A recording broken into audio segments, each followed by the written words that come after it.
All right, guys, we're back at the entrance of the neighborhood from the Causeway side, and I figured I'd give you an eastbound tour of what's here. So, waiting for the light to change. Now, one thing you got to be careful. See that truck right there? He almost ran it. You got to really be careful at this light. For whatever reason, I don't know if they're not looking at this light. They're looking at the other one back there, which may be green. And you can get hit right there at this intersection here. So we're going eastbound on Highway 31 after leaving Spanish Fort Estates. That's the other shopping center there.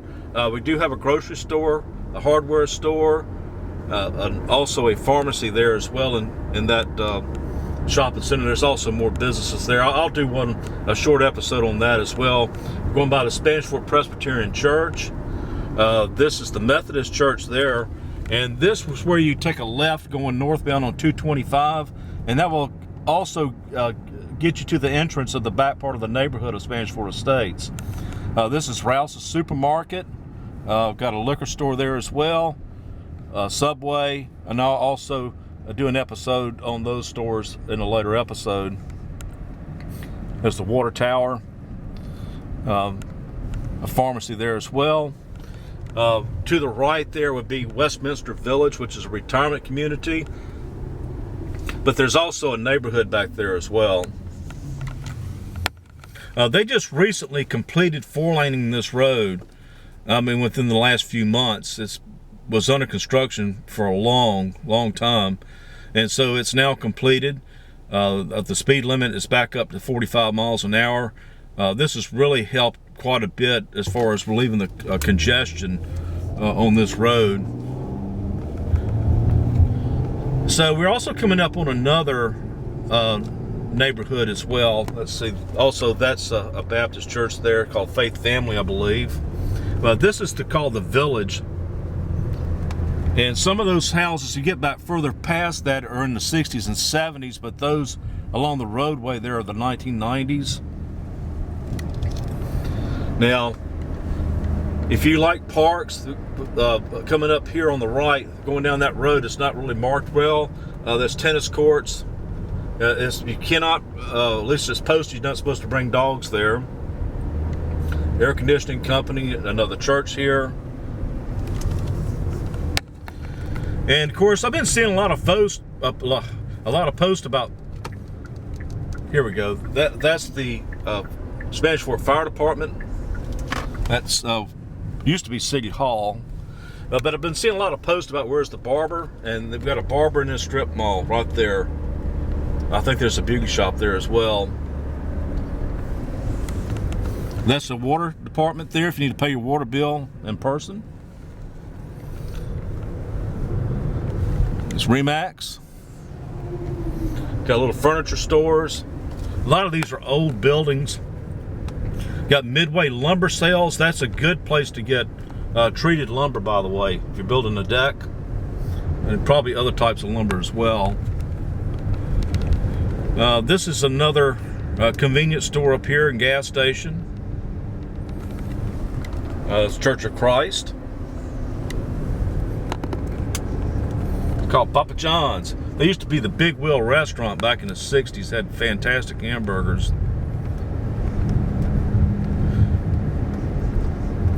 This is another neighborhood we're coming up on as well.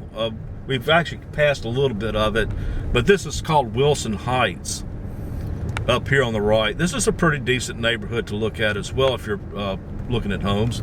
There's the Masonic Lodge. Yeah, there's some relatively nice homes back in this neighborhood.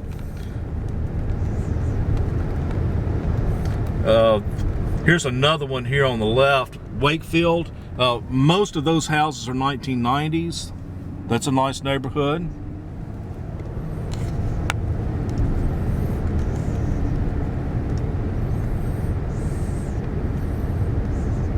There's some pretty old homes back behind those pine trees right there. It's actually called Old Mobile Road.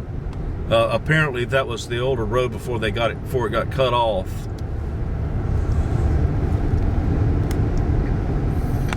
We're also at this red light here. This is a really, really big neighborhood. It's a real nice neighborhood as well. It's called Timber Creek, and that road actually cuts back in to 181. That's a real big neighborhood. Now, if you get in the far back of that neighborhood, it can take you a long time to get out of there. And we got the old trusty Dollar General coming up. We've got 2 of those in Spanish Fort, by the way.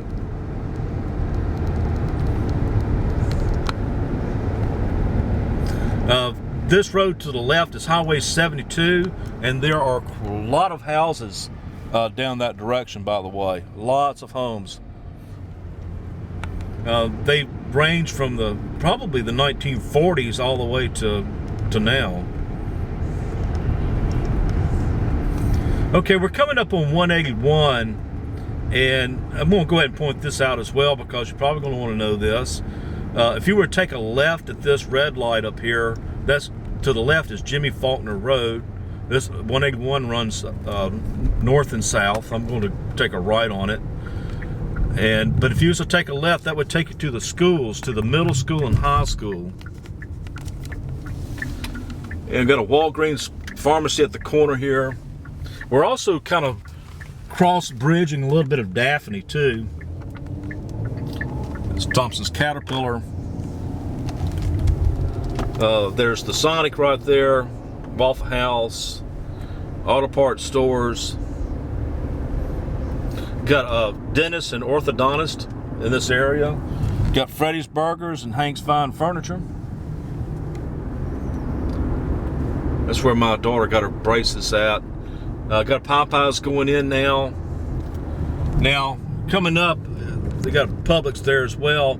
But to the left, you really can't see because of the business front property is Chick-fil-A. But that's the Eastern Shore Center. And so there's some businesses in there as well. So it's real walkable in there too. Now this is where Timber Creek comes out the other direction. So if that would take you back out to 31 if you was to go that way. Got a car wash that hasn't been completed yet, I don't think. And got a hotel up here, McDonald's. And if you was to go back that direction, you got Cracker Barrel, and there's actually quite a few stores on this side, Best Buy and all that kind of stuff. Now be careful of this intersection here. This is kind of a weird way of how they did this. I can't quite remember what they call this type of connecting intersection, but you got to be really careful coming through here because you know there's people trying to get over, they don't quite know where they're going, and it's easy to get into a wreck there.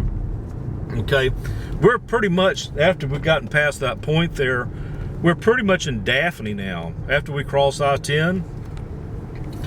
So I'm actually going to Sam's Wholesale, so I figured I would record this trip going there.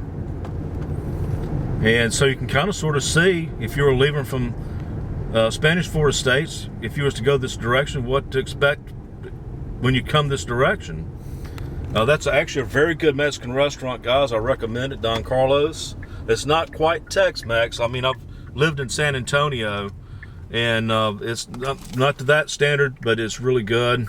Got really good service. I've never had any bad meals there, and the service has always been usually good.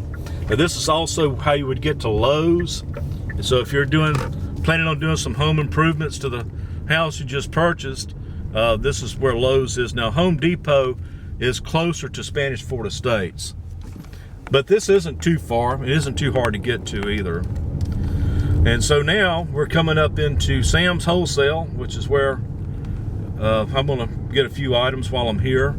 Hope this little road trip has somewhat helped you navigate this area to some degree. And like I said, I'm going to do a series of these videos so they don't get so long and boring. Thanks for watching.